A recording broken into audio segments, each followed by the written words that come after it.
Hello, good morning विद्यार्थी मित्रो.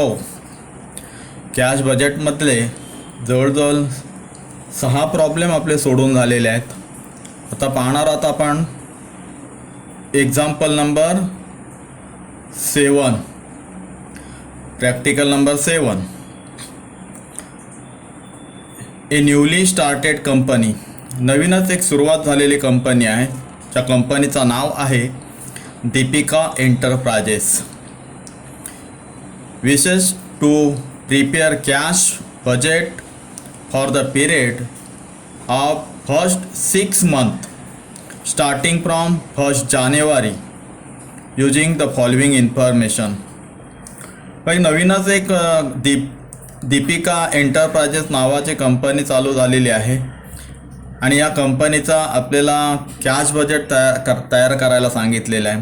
किती महिन्याचा? For the period of first 6 months, पहिल्या 6 महिन्याचा म्हणजे 6 महिन्याचा. आणि स्टार्टिंग आहे फ्रॉम 1st January, म्हणजे जानेवारी, फेब्रुवारी, मार्च, एप्रिल, मे आणि जून अशा 6 महिन्याचा, जानेवारीपासून जून महिन्यापर्यंत. आतापर्यंत आपण 3-3 महिन्याचा बजेट कसा तयार करता तो बघितला. आता आपल्याला 6 महिन्याचा करायचा आणि नवीन कंपनीचा करायचा. फॉर्मॅट तोच असेल, फक्त 6 महिने आपल्याला आखून घ्यायचे जानेवारीपासून जूनपर्यंत.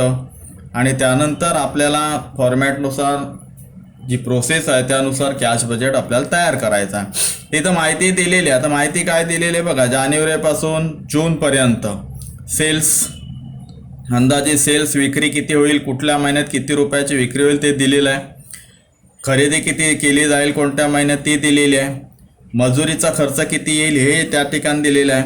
प्रोडक्शन एक्सपेन्सेस, उत्पादनाचा खर्च किती येईल हेही ते प्रत्येक महिन्याचा दिलेला आहे. सेलिंग्स अँड डिस्ट्रीब्युशन एक्सपेन्सेस म्हणजे विक्रीचा आणि विभागणीचा खर्च जो आहे तोही कुठल्या महिन्यात किती होईल तोही या ठिकाणी दिलेला आहे. तर या दिलेल्या माहितीवरून आपल्याला कॅश बजेट तयार करायचं आहे. खाली म्हटलेलं आहे cash balance on 1st January is expected ₹10,000, म्हणजे जानेवारीपासून आपण कॅश बजेट करायला सुरुवात करणार आहोत. त्या जानेवारीची 1 तारखेचे जे अपेक्षित बॅलन्स आहे, कॅश बॅलन्स, ती आहे 10,000 या ठिकाणी म्हटलेलं आहे. त्याच्यानंतर हे newly machine is to be install at ₹30,000. ही जी दीपिका एंटरप्राइजेस कंपनी आहे ती एक नवीन मशीन घेणार आहे आणि ते घ्यायची आहे ती ₹30,000 आणि त्या ₹30,000 पेमेंट करायचा आहे. खर्च जो येणार आहे तो on credit to be repaid, म्हणजे ₹30,000 क्रेडिटवर घेतली जाईल, घ्यायची आहे. And to be repaid by 2 equal installment. आणि जे ₹30,000 आहेत ते इक्वल म्हणजे समान 2 हप्त्यांमध्ये द्यायचे आहेत. आणि कुठल्या समान 2 हप्त्यामध्ये? तर मार्च अँड इन एप्रिल. म्हणजे 2 हप्ते किती? 30,000चे ते 15,000, 15,000. म्हणजे 15,000 in March and 15,000 in April, असे 2 हप्ते आपल्याला पेमेंटचे दाखवायचे आहेत. अशा या दिलेल्या माहितीवरून आपल्याला बनवायचं कॅश बजेट. तर आता पाहूया आपण नेहमीप्रमाणे कॅश बजेट आपल्याला तयार करायचं आहे, कशा पद्धतीने तयार केला जातो. त्या ठिकाणी लिहायचं वरती दीपिका एंटरप्राइजेस कंपनीचं नाव, न्यूली स्टार्टेड कंपनी आहे. खाली लिहायचं कॅश बजेट. इथं लिहा budget for the month of जानेवारी टू जून. 6 महिन्याचं आपल्याला बजेट तयार करायला सांगितलेलं आहे. नेहमीप्रमाणे सुरुवात करतोय. ओपनिंग कॅश बॅलन्स लिहा. ओपनिंग कॅश बॅलन्स,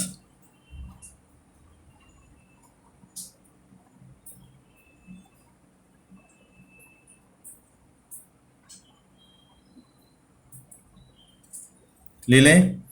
दिलेली आहे कॅश बॅलन्स जानेवारीची. बघा इथे cash balance on 1st January expected to be 10,000. लिहा जानेवारीमध्ये 10,000.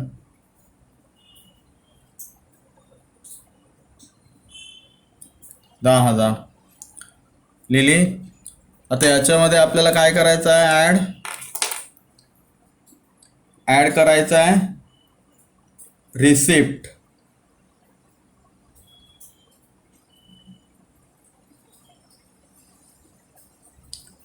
कॅश रिसिप्ट, जे होणारी रोख प्राप्ती आहे ते आपल्याला ॲड करायची. आता रिसिप्ट कुठल्या मार्गाने होणार? तर इथं न्यूली स्टार्टेड कंपनी असल्या कारण इथे फक्त दिलेले आहे सेल्सपासून आपल्याला पैसे मिळणार आहेत विक्रीचे.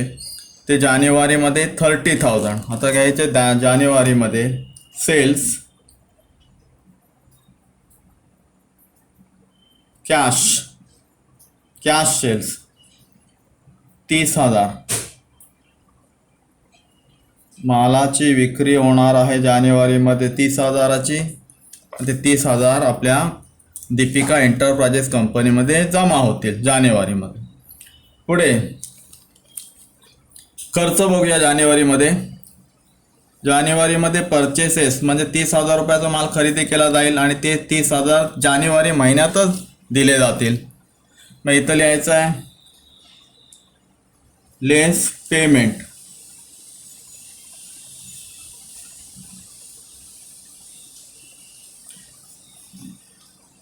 आता पेमेंट काय काय असणार आहे तर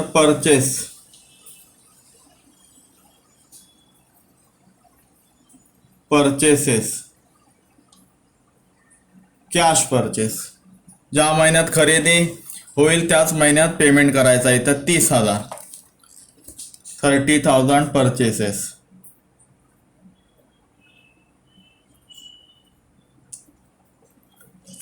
झालं. म्हणजे जानेवारी महिन्यामध्ये जो माल खरेदी केला जाईल रोखीने त्याचे 30,000 जानेवारी महिन्यातच दिले जातील. पेमेंट करायचा इथे या ठिकाणी दाखवलेला आहे. पुढे खर्च वेजेस जानेवारीमध्ये 5,300. इथं असं म्हटलेलं नाही की वेजेस या महिन्यातला पुढच्या महिन्यात द्यायचा किंवा अर्धा द्यायचा पुढच्या महिन्यात, काही म्हटलेलं नाही अदर इन्फॉर्मेशनमध्ये. म्हणजे तो खर्च त्या महिन्यात आपल्याला दाखवायचा आहे. 5,300 वेजेस. इथं घ्यायचं वेजेस, पेमेंट टू वेजेस 5,300 5,300. पुढचा पेमेंट बघतोय आपण production expenses. Payment for production expenses 3,200. इथं घ्यायचं आहे प्रोडक्शन एक्सपेन्सेस उत्पादनाचा खर्च. प्रोडक्शन एक्सपेन्सेस 3,200 इन जानेवारी. 3,200 रुपये खर्च. पुढे selling and distribution expenses. Payment for selling and distribution expenses 1,800 in January. 1,800 रुपये.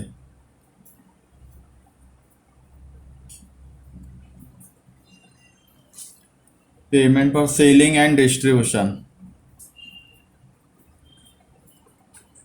Selling and distribution expenses 1,800. अशा प्रकारचे पेमेंट्स आपण या ठिकाणी दिलेले त्या जानेवारी महिन्याचे आपण दाखवलेले आहेत. रिसिप्ट घेतली, पेमेंट घेतली म्हणजे किती जमा होतील जानेवारीमध्ये आणि किती खर्च पेमेंट होईल. त्याच्यानंतर newly machine is to be install at the 30,000 on credit to be repaid by 2 equal installment in March and April. आता मार्च आणि एप्रिल सांगितलं, जानेवारीचा काही संबंध नाही आहे. जानेवारीमध्ये हा पेमेंट दाखवायचा नाही. त्याच्यामुळे आता जानेवारीचा रिसिप्ट आणि पेमेंट संपलेला आहे. म्हणजे जानेवारीमध्ये आता किती पैसे येणार आहेत बघा, जमा होणार आहेत. जानेवारीच्या 31 तारखेपर्यंत ओपनिंग कॅश बॅलन्स 10,000 आणि 30,000 बरोबर 40,000.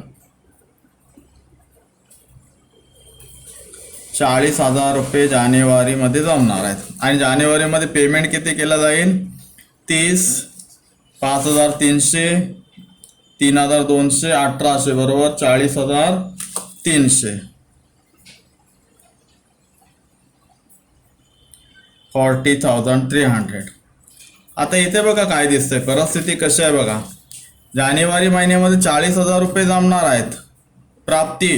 रोख प्राप्ती 40,000 आणि पेमेंट आहे 40,300. म्हणजे 300 खर्च जास्त आहे. रिसिप्टपेक्षा पेमेंट 300 रुपये जास्त आहे. म्हणजे या ठिकाणी जी क्लोजिंग कॅश बॅलन्स येईल ती क्लोजिंग कॅश बॅलन्स नसून ती असेल बँक ओव्हरड्राफ्ट. इथं लिहायचं आहे बँक ओव्हरड्राफ्ट. किती रुपये 40,300 मधून 40,000 म्हणजे आता पेमेंटमधून रिसिप्ट गेले की राहिले 300 मायनस 300 हे झाले बँक ओव्हरड्राफ्ट. 300 म्हणजे बँकेत पैसे नसताना बँकेकडून घेतलेली आधी विकर्ष सवलत. आता इथं ओपनिंग कॅश बॅलन्स झाली 10,000. आता इथं बॅलन्स 300 रुपये बॅलन्स दाखवता येणार नाही कारण ही कॅश बॅलन्स नाही आहे. तर हे आहे बँक ओव्हरड्राफ्ट अवेल्ड. इथं लिहायचा बँक इथं ऑर कॅश बॅलन्स ऑर किंवा बँक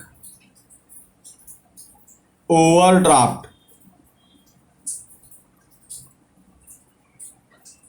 अवेल्ड म्हणजे बँकेकडून घेतलेली आधी विकर्ष सवलत म्हणजे आपले पैसे नसताना बँकेने दिलेली आपल्याला सवलत आहे ती घ्यायची. इथं 300 - 300 बॉक्समध्ये दाखवतोय कारण ही आपली बँक ओपनिंग कॅश बॅलन्स नसून काय ऑर BOD म्हणजे बँक ओव्हरड्राफ्ट आहे. आता फेब्रुवारी महिन्याचा आपल्याला बघायचा आहे रिसिप्ट. फेब्रुवारी महिन्याचा रिसिप्ट म्हणजे काय बघणार आहोत आपण सेल्स. तर फेब्रुवारी महिन्यात सेल्स हा झाला फेब्रुवारी महिना. सेल्स 42,000 इथं घ्यायचे आहेत सेल्स कॅश 42,000. तर दुसरं काही रिसिप्ट प्राप्ती नाही आहे त्याच्यामुळे इथं आपण बेरीज करणार आहोत फेब्रुवारी महिन्यात. आता बेरीज करताना हे 300 रुपये कॅश बॅलन्स नसून बँक ओव्हरड्राफ्ट आहे म्हणजे आपल्याला पेड करायचे जमेतून म्हणजे 42,000 मधून 300 वजा करायचे आहेत म्हणजे आपल्याला इथं प्राप्ती दिसणार आहे 42,000 मधून 300 बँकेला द्यायचे आहेत. बँक आपली वजा करून घेणार म्हणजे इथे दिसेल 41,700. 41,700 एवढी प्राप्ती आपल्याकडे आता रोख आहे.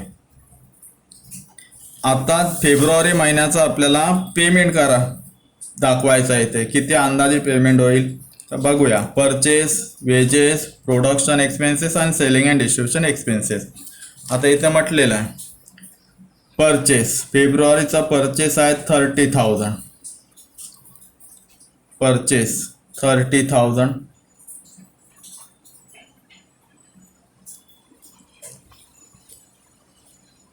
वेजेस आहे फेब्रुवारीचा 6,000.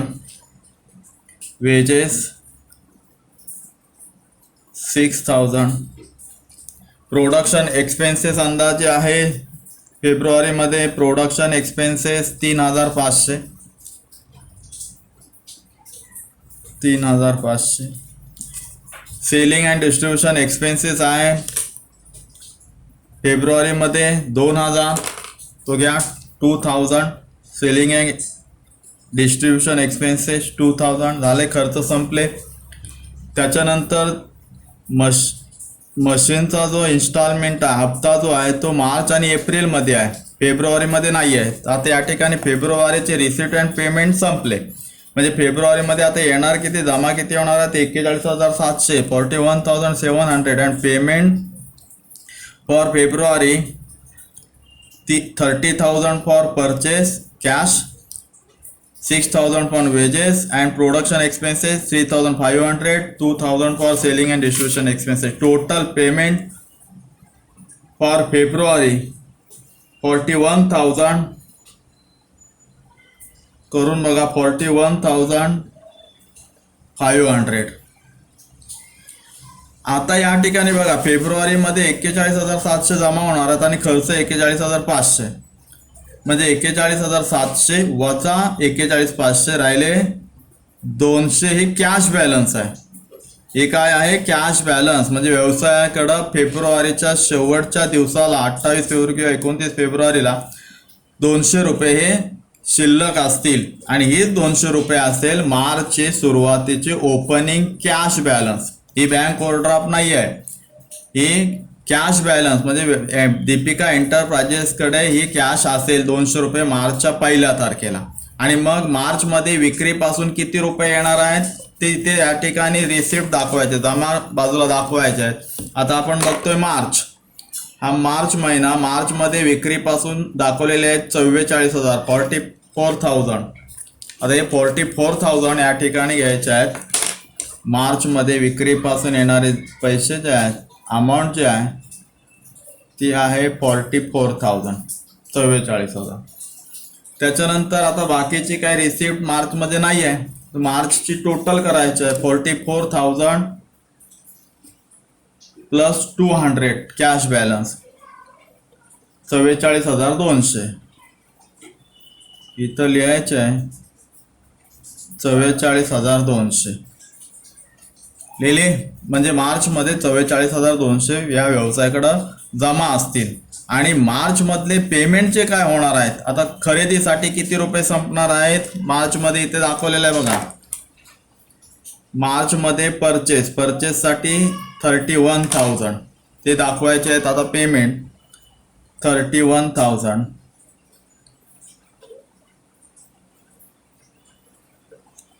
त्याच्यानंतर मार्चमधला मजुरी किती दिली जाणार मार्चमध्ये? तर 5,600. 5,600. मार्चमध्ये प्रोडक्शन एक्सपेन्सेस किती येणार आहे दाखवला आहे. Production expense 3,300. 3,300. सेलिंगचा खर्च मार्चमधला सेलिंगचा खर्च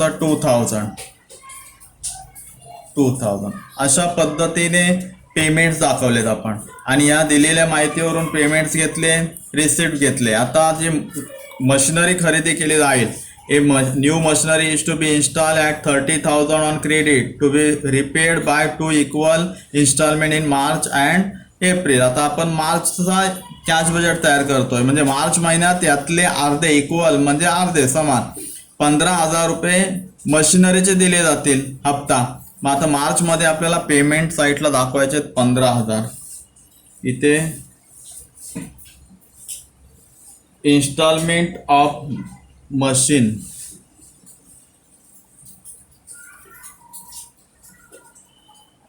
instalment for purchase of machine newly. नवीन मशीन खरेदी केली जाणार आहे, त्याचा अर्धा हप्ता मार्चमध्ये या ठिकाणी दिला जाईल. जानेवारीमध्ये नाही, फेब्रुवारीमध्ये नाही, मार्चमध्ये 15,000. 15,000 झालं. तर मार्चचा रिसिप्ट अँड पेमेंट आपण या ठिकाणी बघितलेलं आहे. आता पाहतोय आपण पेमेंटची total 31,000 plus 5,600 33,000 33,300 2,000 and 15,000 total 56,900 payment. आता इथे पुन्हा बघा जानेवारी सारखीच परिस्थिती आहे, कारण रिसिप्ट कमी आहे 44,200 आणि पेमेंट जास्त दिसतं. कळलं? अंदाजे रिसिप्ट या व्यवसायाकडे येणार आहे मार्चमध्ये 44,200 आणि खर्च या महिन्यात होणार आहे अंदाजे 56,900. मग आता काय होईल? बँक ओव्हरड्राफ्ट घ्यावा लागेल बँकेकडून. मग 56,900 वजा 44,200 बरोबर 12,700. इथं होईल वजा 12,700. हा झाला बँक ओव्हरड्राफ्ट. हेच बँक ओव्हरड्राफ्ट आपल्याला इथे एप्रिलला दाखवायचं आहे 12,700. आलं? आता हे 12,000 बॉक्समध्ये दाखवलेत बँक ओव्हरड्राफ्ट आहे. ही कॅश नाही आहे, ही जमा नाही आहे, तर ही बँकेकडून घेतलेली आधी विकतची सवलत आहे, ती आपल्या रिसिप्टमधून कमी होईल. आता सेल्स, एप्रिलमध्ये सेल्स बघूया. सेल्सपासून किती मिळणार आहेत पैसे? एप्रिल मंथ एप्रिल सेल्स 46,000 म्हणजे विक्रीपासून मिळणार आहेत 46,000. इथं घेऊया 46,000. आता 46,000 मधून बँकेने दिलेले जे 12,700 आधी विकर्ष आपण घेतला होता या महिन्यात, तो इथं पेड करायचा आहे. बँक कापून घेईल. म्हणजे राहिले किती? 46 मधून 12,700 गेले की आले 33,300.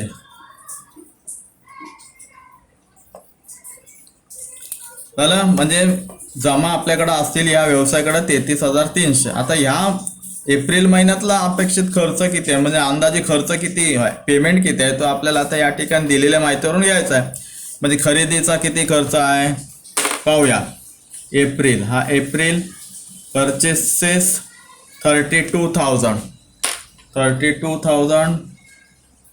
Payment for purchases. वेजेस एप्रिलचा wages 5,800 payment for wages. Production expenses एप्रिलचा प्रोडक्शन एक्सपेन्सेस 3,600.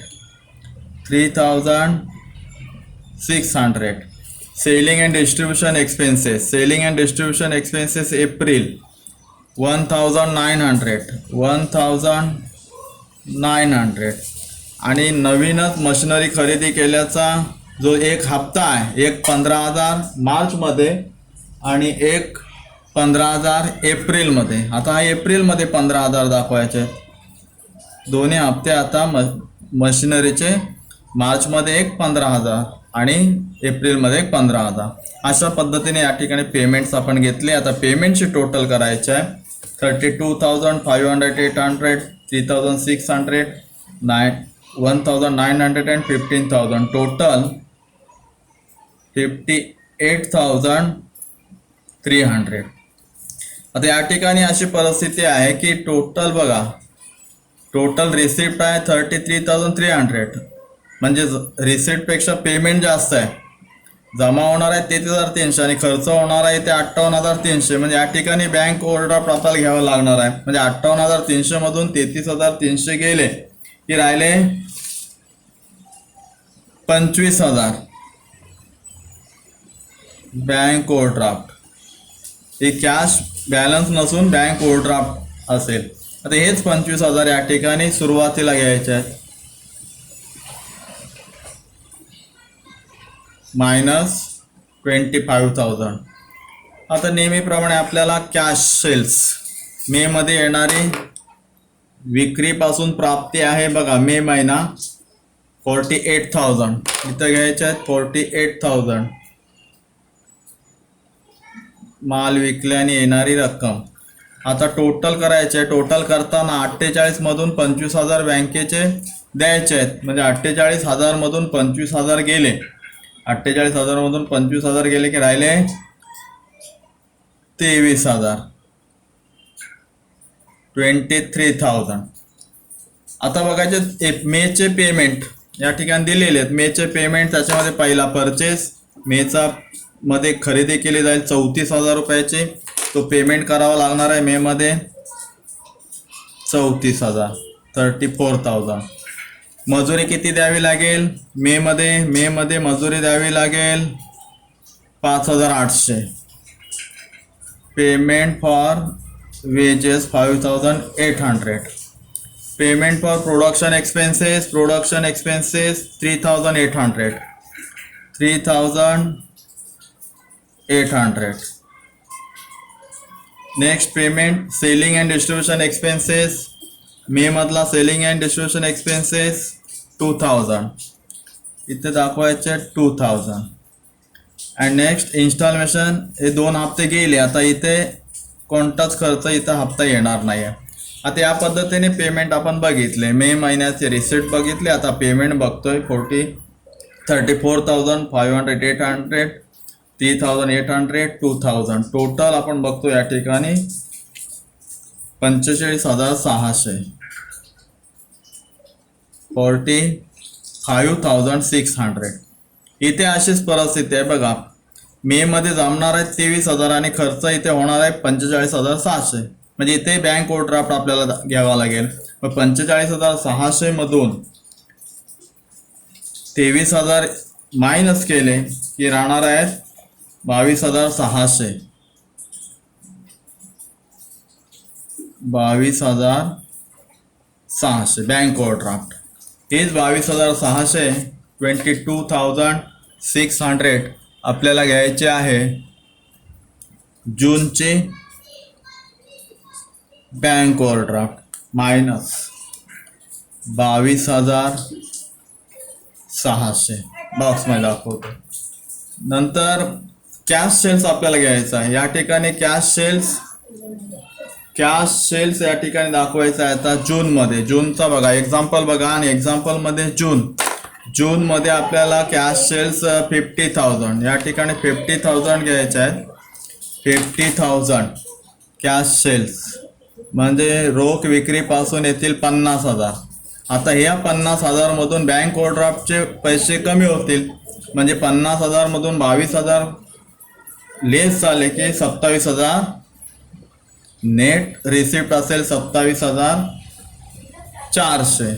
आणि या 27,400 मधून आता पेमेंट वजा होणार. आता पेमेंट कसा तर परचेसचे किती, आता परचेस खरेदी किती केली जाईल तर बघा 36,000, 36,000 परचेस होईल 36,000. त्याच्यानंतर वेजेस, जून महिन्याचा वेजेस 6,000, जून महिन्याचा वेजेससाठी जातील, मजुरीसाठी payment for wages 6,000. Production expenses for June बघा, जूनचा production expenses 4,000 for production expenses. आता payment for selling and distribution expenses, जूनचा सेलिंग अँड डिस्ट्रीब्युशन एक्सपेन्सेससाठी 2,000, सेलिंग अँड डिस्ट्रीब्युशनसाठी 2,000. अशा प्रकारचा हा खर्च असेल. ही टोटल पेमेंट आपण या ठिकाणी करणार आहोत. 36, 6 आणि 4 46, 47, 48 टोटल खर्च येणार आहे अंदाजे 48,000 जूनच्या शेवटच्या तारखेला. आता या ठिकाणी परिस्थिती तशीच आहे. जूनमध्ये प्राप्ती होणार आहे 27,400 आणि पेमेंट होणार आहे म्हणजे 48,000. म्हणजे या ठिकाणी आपल्याला बँक ओव्हरड्राफ्ट घ्यावा लागणार. 48,000 मधून 27,400 वजा केले की राहतात 20,600.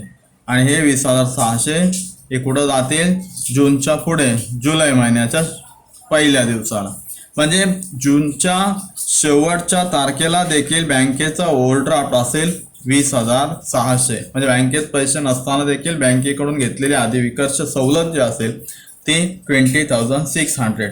अशा पद्धतीने हा आपला एक्झाम्पल नंबर जो आहे, सोल्युशन नंबर 7, सोल्युशन नंबर किती 7 इथे घ्या, सोल्युशन नंबर 7 कंप्लीट झालेला आहे. तर अशा पद्धतीने आपला हा 7वा प्रॉब्लेम कॅश बजेटचा कंप्लीट झाला. ओके, धन्यवाद.